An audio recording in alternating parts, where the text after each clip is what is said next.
You probably think pasta is one of the safest things in your kitchen. 2 ingredients, wheat and water, maybe an egg. What could go wrong? Well, quite a lot, actually. And that is exactly what the biggest pasta corporations on the planet are counting on. They are counting on you never flipping that box around, never reading past the pretty Italian flags, never questioning why a product that should contain nothing but grain and water somehow needs a chemistry lesson on the back of the label. Because here is what they will never tell you in their commercials. The wheat in most American pasta has been sprayed with a controversial herbicide right before harvest.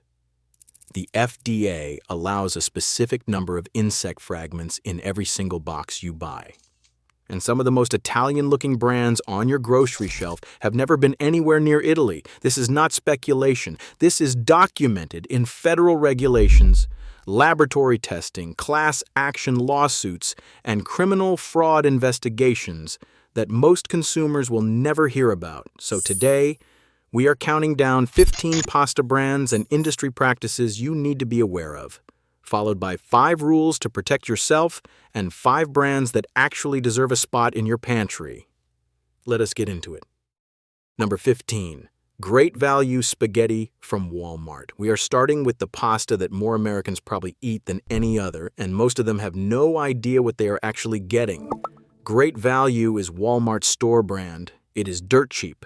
A box of spaghetti will cost you less than $1. When you flip it over, the ingredient list looks straightforward enough. Durum wheat, semolina, niacin, ferrous sulfate, thiamine, riboflavin, and folic acid. Here is the problem. That ingredient list tells you this is enriched pasta. That means the wheat was refined, stripped of its natural bran and germ where most of the vitamins and fiber actually live, and then sprayed with synthetic versions of the nutrients that were just removed. It is like demolishing a house and then taping pictures of windows to the rubble. Walmart is not required to tell you where that wheat came from. Was it domestic, Canadian, a blend? You will never know because unlike Italy, the United States has no mandatory origin labeling for wheat used in pasta. At that price point, the company is sourcing the cheapest durum wheat available on the global commodity market. Period. For older adults managing blood sugar, the difference between a slowly dried traditional pasta with intact protein structures and a mass-produced enriched product is not trivial. It affects glycemic response, digestive comfort, and how your body processes those synthetic B vitamins, especially folic acid. We will talk more about folic acid later. Walmart generated $648 billion in revenue in fiscal 2024. They have the purchasing power to source higher quality wheat, to commission independent testing, to provide origin transparency on every box. They choose not to because the entire point of great value is volume at the lowest possible cost. You are not the customer being served. You are the margin being optimized. Number 14, Kroger brand pasta and Simple Truth organic. Kroger is America's largest supermarket chain, and their store brand pasta follows the same playbook as Great Value. It is enriched durum wheat semolina with the same roster of added synthetic vitamins. It is cheap, ubiquitous, and completely opaque about sourcing. But here is where Kroger's story takes a darker turn. Their premium organic line, Simple Truth, was the subject of a lawsuit filed by the Ecological Alliance alleging dangerously high levels of lead in multiple products. Among the items cited was Simple Truth organic whole wheat spaghetti, which, according to the lawsuit, contained 6.77 micrograms of lead per serving. That is over 13 times greater than the allowable amount under California's Proposition 65. Now, lead is a naturally occurring element that shows up in soil and therefore in wheat. No company can guarantee zero lead. But when your organic premium pasta, the one you are paying extra for because you trust it to be cleaner, tests at 13 times the safety threshold, something has gone wrong in the supply chain. The people most vulnerable to lead accumulation are older adults, whose bodies are less efficient at clearing heavy metals over time. Kroger's response was the same thing every corporation says. Lead is naturally occurring, which is true, but it does not excuse the levels found. Number 13. Muller's Pasta, Winland Foods. Muller's has been a staple in American kitchens since 1867. It is one of those brands your grandmother probably used. And that history is exactly what makes it worth examining, because the Mullers your grandmother cooked with and the Mullers sitting on your shelf today are not the same product from the same company. Muller's is now owned by Winland Foods, formerly known as Treehouse Foods, the same corporate entity that was once the largest private label food manufacturer in North America. Treehouse Foods' entire business model was producing generic versions of brand name products for grocery chains. They made pasta for Walmart's Great Value line, for Kroger, and for dozens of store brands. So when you buy a box of Muller's, you may very well be getting the exact same pasta that is inside a generic store brand box, just with a heritage name slapped on it and a higher price tag. There is no legal requirement preventing this, and in 2024, Winland Foods, along with its competitor 8th Avenue Food and Provisions, filed complaints with the U.S. Commerce Department alleging that Italian pasta imports were being dumped into the American market below cost. Their solution was not to make better pasta. It was to lobby for tariffs that could push duties on Italian imports as high as 92%. Think about what that means for you as a consumer. Instead of competing on quality, these companies want to make the superior product more expensive, so you have no choice but to buy theirs. Number 12. Ronzoni Pasta, 8th Avenue Food and Provisions. Speaking of 8th Avenue, let us talk about Ronzoni. Ronzoni was once one of the most recognized pasta names in America. Founded in 1915 in Long Island City, New York, it was a legitimate pasta maker with real roots in Italian-American food culture. It was acquired by Unilever, then sold to Treehouse Foods in 2014. When Treehouse restructured, Ronzoni ended up under 8th Avenue Food and Provisions, a company backed by private equity. And that is when things got rough. After the acquisition, Ronzoni faced significant distribution challenges. Treehouse prioritized its own private label brands for major retailers, and Ronzoni's availability in certain markets essentially collapsed. Consumers across the Northeast who had been buying Ronzoni for decades suddenly could not find it. 8th Avenue is also one of the two companies that filed the anti-dumping complaint against Italian pasta makers. They are a private equity-backed firm whose priority is margins, not your dinner. The brand name Ronzoni is being used to sell mass-produced commodity pasta at a premium, trading on decades of goodwill that the current owners had nothing to do with building. Number 11, Barilla Blue Box. Barilla is the largest pasta company in the world. They sell more pasta than anyone on earth. For years, every blue box on American grocery shelves carried the slogan, Italy's #1 brand of pasta, with the green, white, and red colors of the Italian flag. Here is the truth. The overwhelming majority of Barilla pasta sold in the United States is manufactured in Ames, Iowa, and Avon, New York. Not Italy. American wheat, American factories, American workers. In 2022, consumers Matthew Sinatro and Jessica Prost filed a class action lawsuit in the Northern District of California, alleging that Barilla's packaging deliberately misled shoppers into believing the product was made in Italy. In May of 2024, Chief Magistrate Judge Donna Ryu certified the class, ruling that the plaintiffs had presented sufficient evidence that consumers paid a premium based on the false impression of Italian origin. Barilla removed the labeling from 34 of its 54 products during the litigation, which the judge said was further evidence that the company knew its packaging was problematic.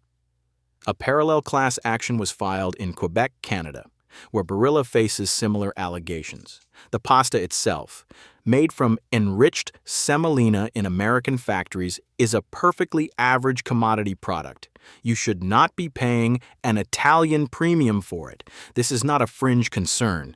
Barilla's own website states clearly that pasta sold in the United States is made in its plants in Ames, Iowa, and Avon, New York, with only a few exceptions. The tortellini and oven-ready lasagna are made in Italy. Everything else, the spaghetti, the penne, the rigatoni, the rotini, all 50-plus products in the Blue Box lineup are American-made. The recipes may be the same as Parma, but the wheat is sourced globally from the cheapest available commodity markets, and the manufacturing happens thousands of miles from the Italian countryside depicted in the company's advertisements. A box of Barilla can cost twice as much as a true store brand. That premium is for the illusion of Italy, not the reality of Iowa. Number 10. Barilla and the chairman's legacy. We are staying with Barilla for a moment because the origin story is not the only issue.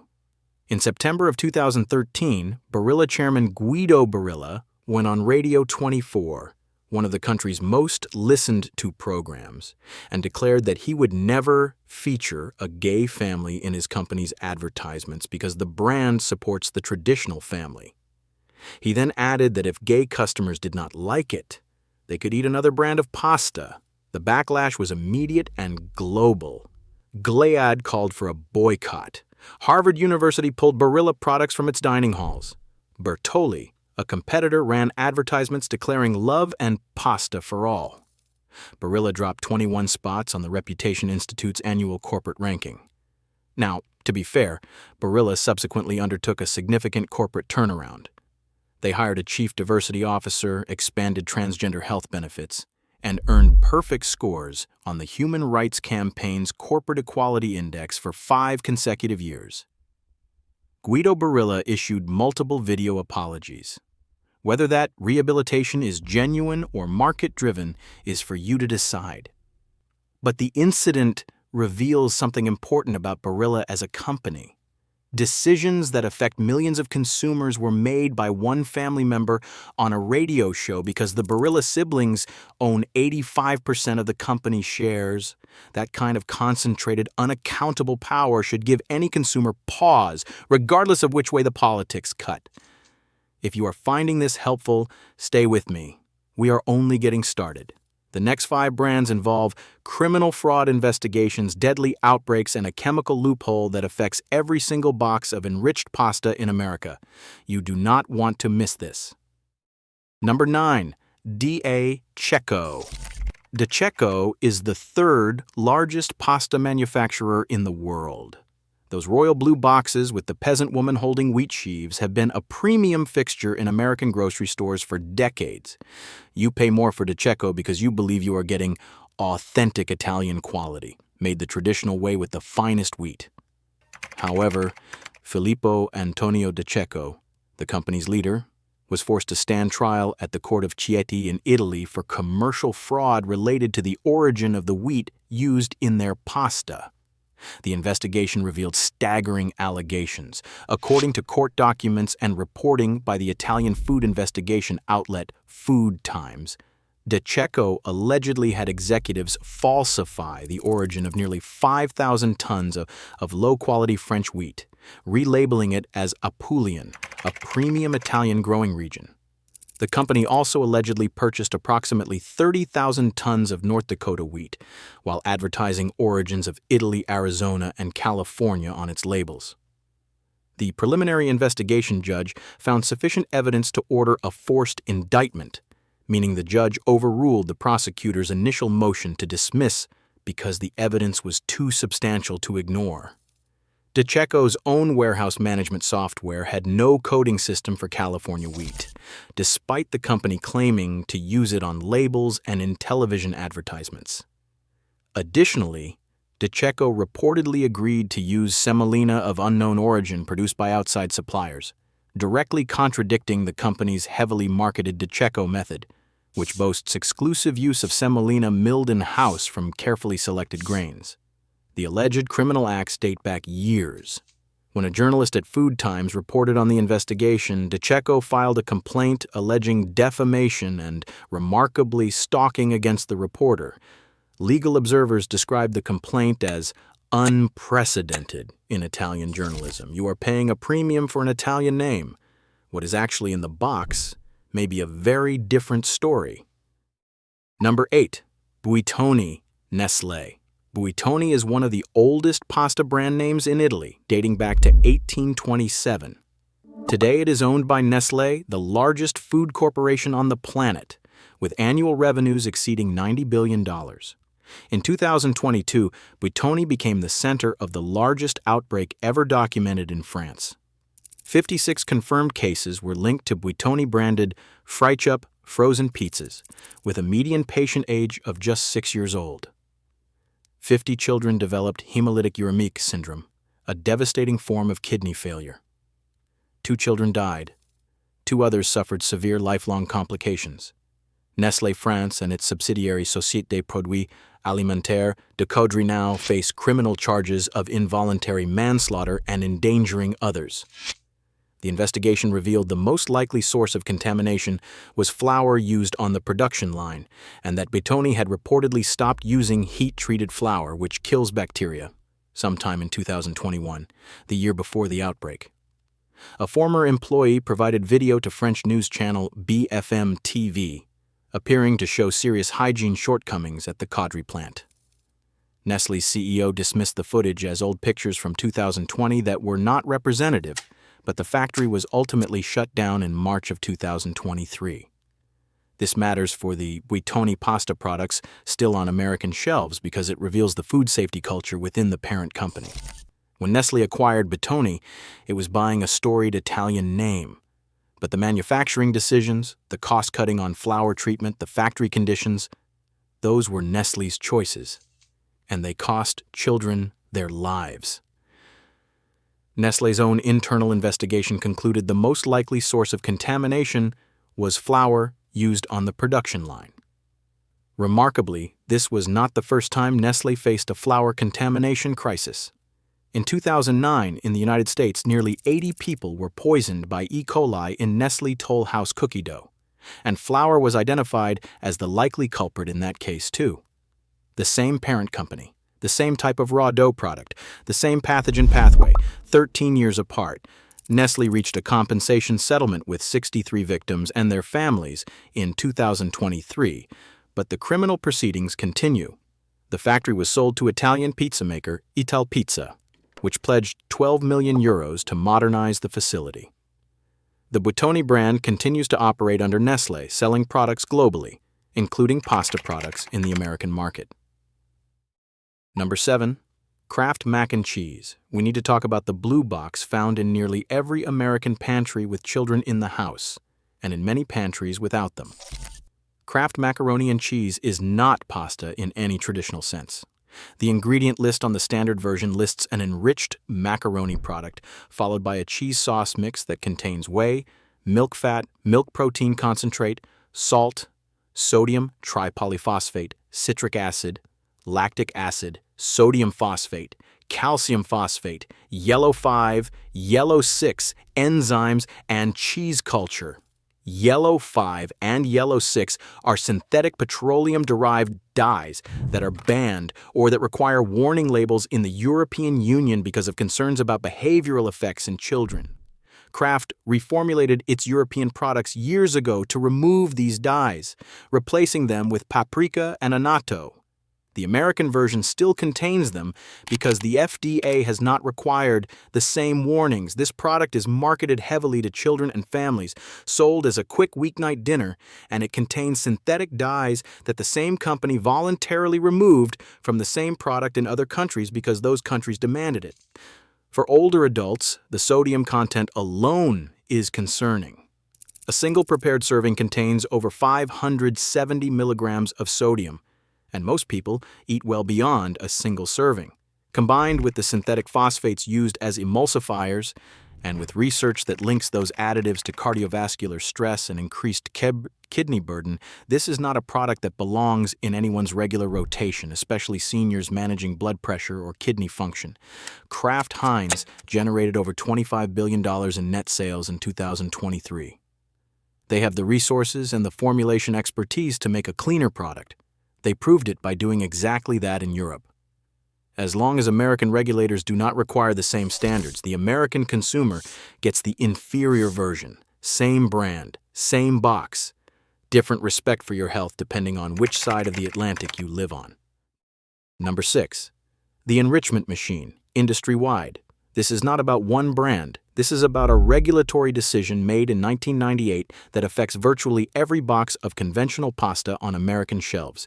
In that year, the FDA mandated that all enriched grain products, including pasta, be fortified with synthetic folic acid.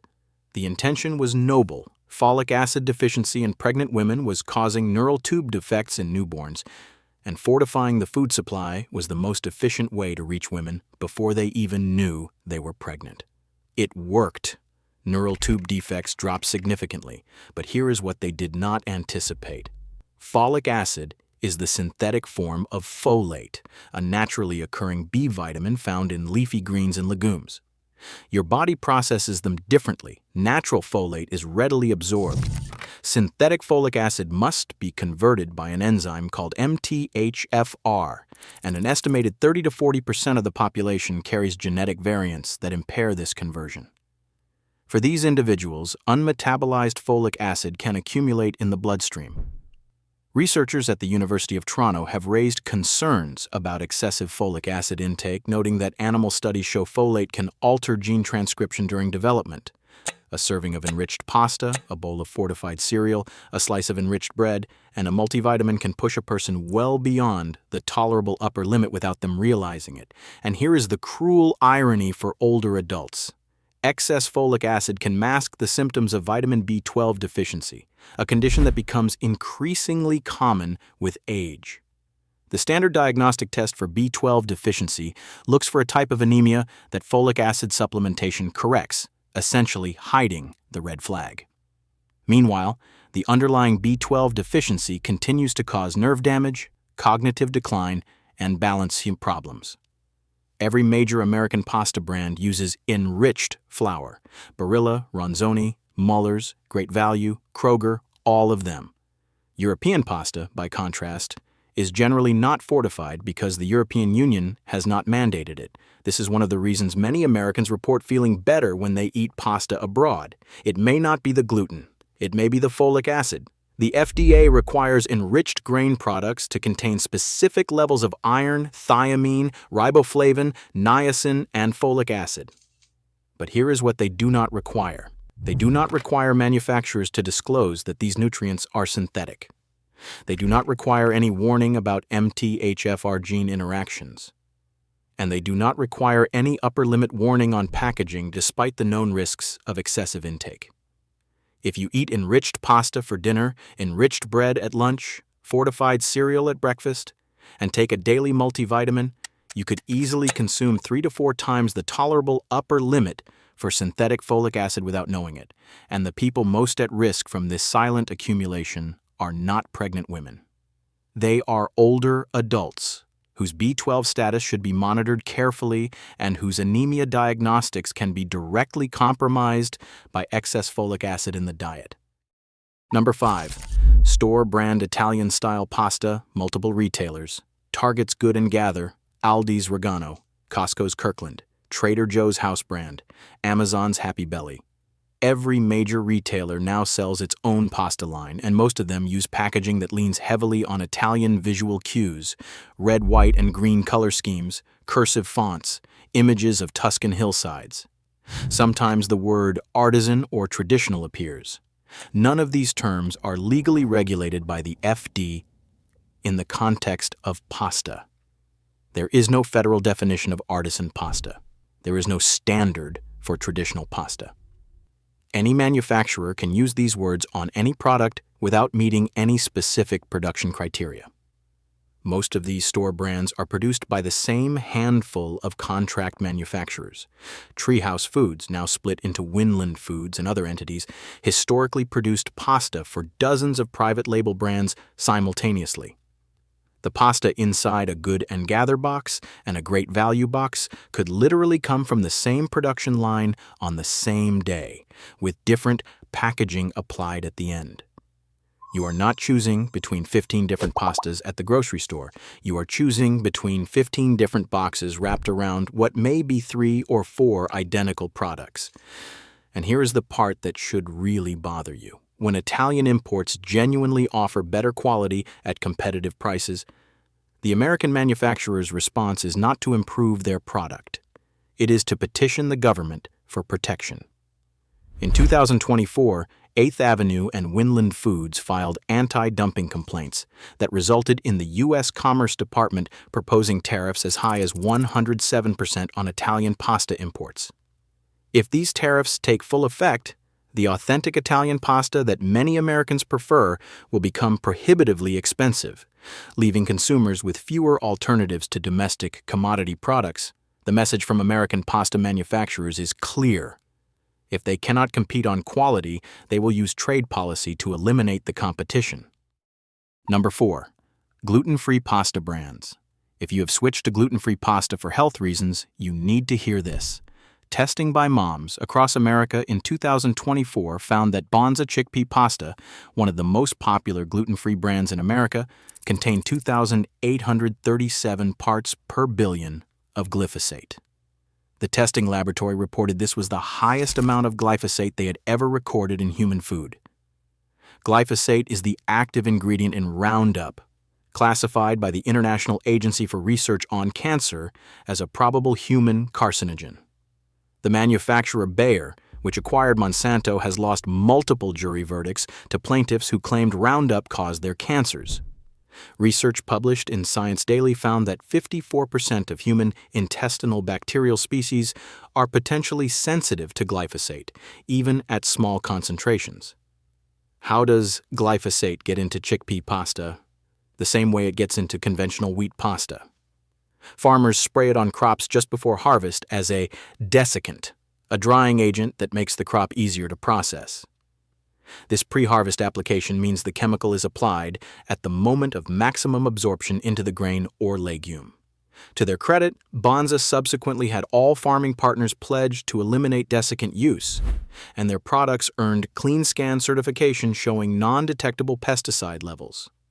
But the initial findings revealed a systemic problem across the gluten-free category. 100% of the gluten-free products tested by moms across America, including organic products, contained detectable levels of at least one pesticide. The people switching to gluten-free pasta are often doing so because of gut sensitivity or autoimmune conditions. They are potentially the most vulnerable to the very chemicals contaminating these products. And here is an additional concern that rarely gets discussed. Some researchers, including Dr. Stephanie Seneff of MIT, have proposed that the dramatic rise in gluten sensitivity may itself be partly attributable to glyphosate exposure rather than the gluten protein itself. If that hypothesis holds any weight, then people who abandon conventional wheat pasta due to gut symptoms and switch to gluten-free alternatives contaminated with the same herbicide are not solving the problem. They are just changing the delivery vehicle. The safest approach in the gluten-free category is organic certification combined with third-party pesticide testing. Look for brands that voluntarily submit to programs like the Detox Project Glyphosate Residue-Free Certification or CleanScan.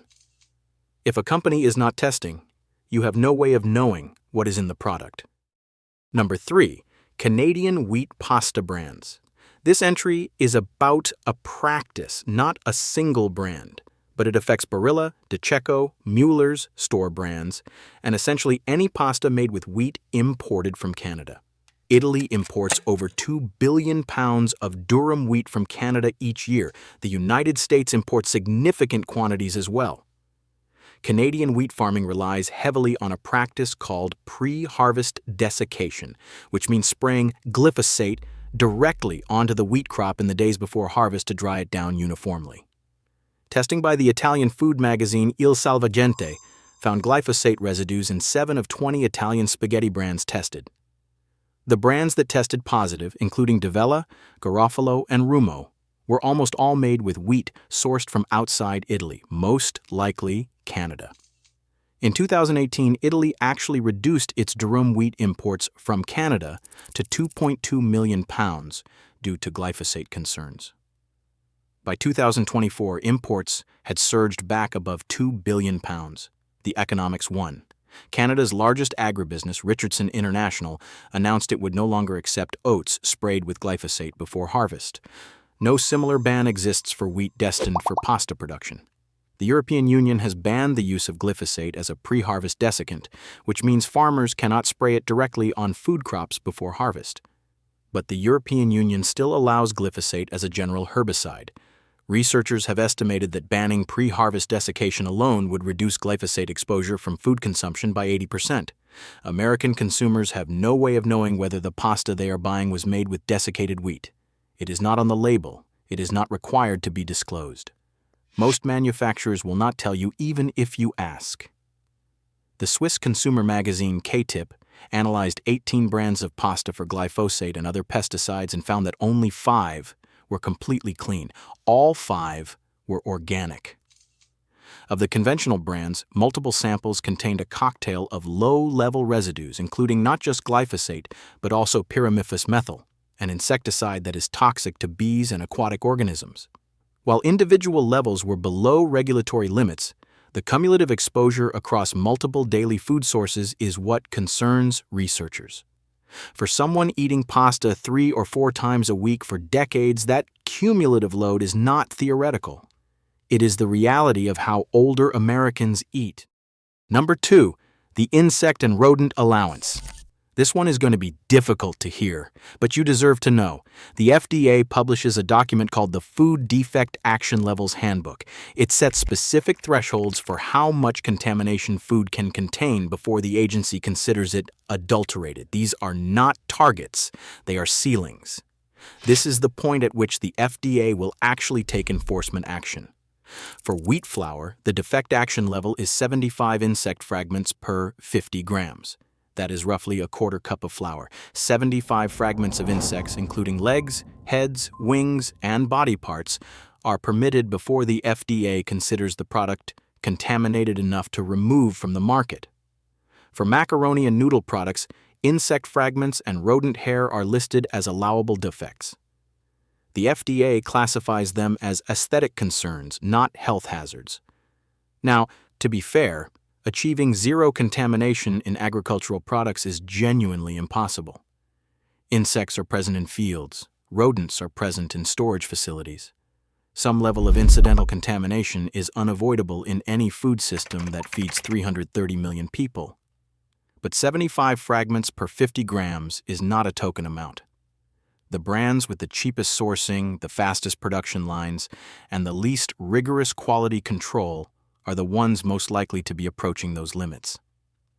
Organic brands and smaller producers who process at slower speeds and inspect more carefully consistently test at lower contamination levels. For older adults with compromised immune systems, even aesthetic contaminants can contribute to inflammatory responses and digestive distress, and the FDA's own experts acknowledge that some of these defects, including mold and mammalian excreta, can contain salmonella and other pathogens. Number 1. The prepared pasta industrial complex. In 2025, a listeria outbreak linked to prepared pasta meals killed 6 people, hospitalized 25, and caused at least 1 pregnancy loss across 18 states. The source was traced to Nate's Fine Foods in Roseville, California, a company most consumers have never heard of. Nate's does not sell directly to you. They produce pre-cooked pasta, linguine, fettuccine, penne, and farfalle, and sell it in bulk to the companies that make the ready-to-eat meals in your grocery store's refrigerated section. The contaminated pasta ended up in market-side meals sold at Walmart, Home Chef meals sold at Kroger, Trader Joe's Cajun-style blackened, chicken breast fettuccine, Alfredo, Sprouts, Farmer's Market pasta salad, Giant Eagle pasta salad, and Scott & John's frozen bowls. Nate's Fine Foods recalled nearly 245,000 pounds of pre-cooked pasta after testing confirmed their product contained the same strain of listeria found in the outbreak. The contamination had been ongoing since at least August of 2024, more than a year before the recall was issued. This is the invisible supply chain that most consumers never think about. You see a Trader Joe's label or a Kroger Home Chef label, and you assume that company made the food. They did not. A company you have never heard of made the pasta. Another company you have never heard of assembled the meal. The brand on the label is just the last link in a chain where accountability gets diluted at every step. For older adults, listeria is particularly lethal. The elderly and immunocompromised account for the vast majority of listeria deaths. Ready-to-eat meals are disproportionately consumed by seniors living alone who may not have the energy or ability to cook from scratch every night. The system that is supposed to feed you is gambling with your life to save pennies on pasta production. And the company responsible, Nate's Fine Foods, is not a household name. It is a faceless link in a supply chain designed so that no single entity bears full responsibility when something goes catastrophically wrong. Walmart points to its supplier. The supplier points to its ingredient source. And the families who lost loved ones are left navigating a legal system that was not built to hold invisible companies accountable. 5 rules to protect yourself. Rule 1. Look for 2 ingredients or fewer on your pasta. Real pasta contains durum wheat, semolina, and water. That is it. If you see a list of added vitamins and the word enriched, you are eating pasta made from stripped, refined flour that has been synthetically rebuilt. This is not inherently dangerous, but it means the wheat was processed at high speed through industrial rollers that generate heat and destroy the natural protein structure. Look for pasta made from 100% semolina or whole grain durum wheat with no enrichment. Rule 2. Choose bronze die-cut and slow-dried pasta when possible. Industrial pasta is extruded through smooth Teflon dies and dried at high temperatures in a matter of hours. This produces a smooth, slick surface that sauce slides right off, and it degrades the protein in the wheat. Traditional pasta is pushed through bronze dies, which creates a rough, porous surface that holds sauce, and it is dried slowly at low temperatures over 24 to 72 hours. This preserves the wheat's natural structure. Words to look for on the label are bronze die cut, trafilata al bronzo, and slow dried or essiccazione lenta. Rule 3. Check the country of origin and the wheat sourcing. Italian law requires pasta manufacturers to disclose the origin of wheat on the label. American law does not. If a brand voluntarily tells you where its wheat comes from, that is a good sign. If a brand uses Italian flag imagery and Italian language on its packaging but the fine print says Made in USA, be aware that you are paying an emotional premium, not a quality premium. Rule 4. Be skeptical of gluten-free alternatives unless they are organic. The testing data shows that gluten-free pasta made from chickpeas, lentils, rice, or other grains is not automatically healthier. These crops are subject to the same pesticide contamination, heavy metal accumulation, and processing shortcuts as conventional wheat pasta. Organic certification at least ensures that glyphosate was not intentionally applied, though it does not guarantee zero contamination due to environmental drift. Rule 5. Avoid ready-to-eat prepared pasta meals entirely if you can. The 2025 listeria outbreak is not an isolated incident. It is the predictable result of a supply chain where anonymous subcontractors produce components that are assembled into branded meals with minimal traceability. If you are over 60, if you are immunocompromised, if you are pregnant, the risk of consuming pre-made refrigerated pasta meals is simply not worth the convenience. Make your pasta from a box you chose yourself, in water you boiled yourself. 5 brands you can actually trust. Number 1, Jovial Organic Einkorn Pasta. Jovial uses einkorn, an ancient grain that has never been hybridized for industrial agriculture. All products are organic, not enriched, and made in Italy from traceable wheat. Their supply chain is transparent. The pasta is bronze die cut and slow dried. It is more expensive than commodity brands, but you are paying for a fundamentally different product. Number 2, Rumo Lenta Lavorazione. Rumo is a 6th-generation Italian pasta maker from Benevento that uses a patented slow processing method they call lenta lavorazione, which means slow crafting. Their pasta is not enriched, made from 100% Italian and Australian durum wheat, bronze die cut, and dried at low temperatures for up to 48 hours. Rumo tested free of PFAS in Momavation 2025 testing and has no enrichment additives. What sets Rumo apart is their transparency about the process. They openly explain the slow drying technique and why it matters for protein preservation and cooking performance. The pasta holds its shape remarkably well, even if you overcook it by a minute or two, which is a sign of properly developed gluten structure from slow drying. Available in most American grocery stores, including Whole Foods, Target, and many regional chains, for around $3 to $4 per box, it is the best value in quality pasta on the American market today. Number 3, DiLallo Organic Pasta. DiLallo's organic line is made in Italy from organic durum wheat, bronze die cut, and slow dried. Their organic certification means no intentional glyphosate application, and they disclose Italian wheat origin. It is not enriched, and it has a simple ingredient list. Overall, a solid mid-range option. Number 4, Buitoni Organic Pasta. It is made in Tuscany from 100% Italian organic durum wheat semolina. It is bronze die-cut, slowly dried, and not enriched. Buitoni is one of the few brands that explicitly markets the absence of synthetic folic acid and enrichment additives, making it a good choice for anyone with MTHFR gene concerns or those simply trying to avoid unnecessary synthetic supplementation. Number 5, any fresh pasta you make yourself, flour, eggs, and salt, or semolina and water if you are making dried shapes. You control the ingredients, you control the process. You know exactly what is in it. A basic pasta maker costs less than $30. A bag of quality semolina flour costs less than $5. And the result is better than anything that has ever come out of a box. This is not about perfection.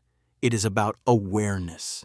Every time you pick up a box of pasta, you are making a choice with real consequences for your health, especially if you are over 60 and eating that pasta several times a week for decades. The companies selling you cheap, enriched pasta made from anonymous wheat sprayed with glyphosate and extruded through Teflon at industrial speed are not breaking any laws. Everything they do is technically legal. But legal and good for you are not the same thing. The difference between a $1 box of commodity pasta and a $3 box of properly made pasta is one of the best investments you can make in your own health. Pay attention to what is on the label. Pay even more attention to what is not. The pasta industry is worth over $20 billion in the United States alone. Billions of dollars are spent every year convincing you that the cheapest possible product is good enough. That Italian flags on American products are just branding, that synthetic vitamins are the same as real ones, and that 75 insect fragments per quarter cup is an acceptable standard. You do not have to accept any of that. You have the power to read labels, to ask questions, to choose differently. Now you have the information to do it. Share this with someone you care about, especially if they are over 60 and eating pasta regularly. The truth about what is in that box could change the way they shop forever.